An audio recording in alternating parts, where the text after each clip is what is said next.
The woman wanted to test whether her husband was still truly loyal. She pretended she couldn't pull up her zipper, hoping he was as considerate as before. What she didn't know was that his feelings had already changed.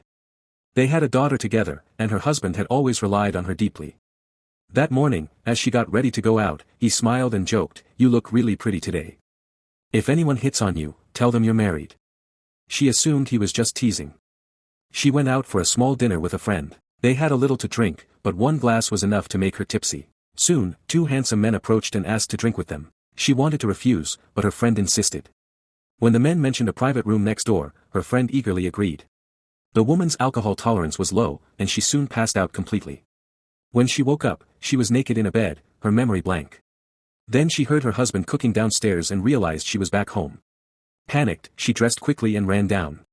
Seeing her husband and daughter finally calmed her, but she had no idea how she got home. She watched her husband closely. He acted completely normal, pouring her a glass of water like he always did. But something felt off.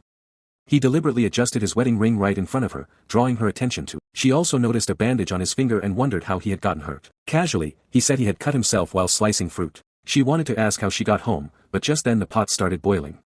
Her husband used the moment perfectly to dodge her question. Before she could bring it up again, he suddenly remembered he had an important court case that day. He told their daughter to grab her backpack so he could drop her off at school on the way. After he left, she texted her friend asking what had happened the night before, but got no reply. Exhausted, she fell asleep again. She didn't know how long she had been sleeping when her phone rang. There were 6 missed calls, all from the senior partner at the law firm. He told her that attorney Mori still hadn't shown up and wasn't answering his phone. She was instructed to come immediately and take over the case. On the way, the partner briefed her, hoping the information would help her win in court.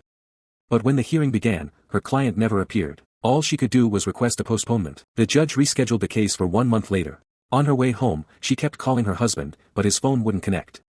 His assistant mentioned that attorney Mori had been reluctant to take the case in the first place, maybe he had run away on purpose. She didn't respond. While waiting at a red light, she noticed a man ahead of her with a bandage on his finger. It was in the exact same spot as her husband's. Instinctively, she followed him. Her assistant warned her to focus on the road, but she needed to know, was that man her husband? She got closer, but the man was wearing a hat.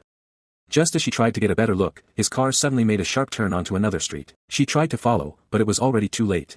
That night, her friend finally replied to her message and told her what had really happened the previous night. And the truth terrified her instantly.